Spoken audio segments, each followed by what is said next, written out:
రాష్ట్రం ఏర్పడిన తర్వాత జరుగుతున్నటువంటి మొట్టమొదటి పంచాయతీ ఎన్నికల్లో ప్రజలు తండోపతండాలుగా వచ్చి బ్రహ్మాండంగా ఓటింగ్లో పార్టిసిపేట్ చేస్తూ ఉన్నారు.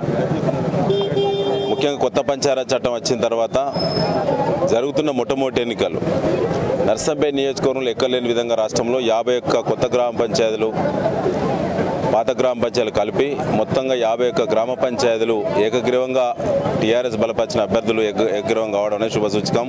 ఇది అభివృద్ధికి తొలిమెట్టు. అదేవిధంగా జరిగే ఎన్నికల్లో కూడా టీఆర్ఎస్ బలపరిచిన అభ్యర్థులు మెజార్టీగా గెలిచేటువంటి అవకాశం చాలా స్పష్టంగా అవపడుతున్నది.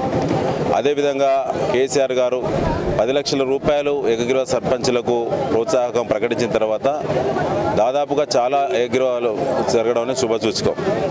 అదేవిధంగా ఇంకా గ్రామ స్వరాజ్య స్ఫూర్తితో గ్రామాలన్నీ కూడా పల్లెసీమలన్నీ కూడా శాంతియుతంగా ఉండాలి, అభివృద్ధి పదంలో ముందుకు పోవాలనే సంకల్పంతో ఈరోజు ఎన్నికల్లో కూడా ప్రజలు రాజకీయాలకు అతీతంగా అందరూ కూడా శాంతియుత వాతావరణంలో పీస్ఫుల్ మేనర్లో అందరూ కూడా పార్టిసిపేట్ చేస్తూ ఉన్నారు.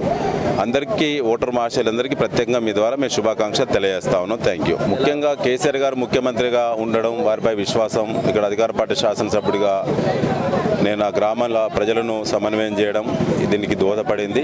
51 గ్రామ పంచాయతీలు కావడం అనేది నేను కూడా చాలా సంతోషం వేస్తా ఉన్నాను.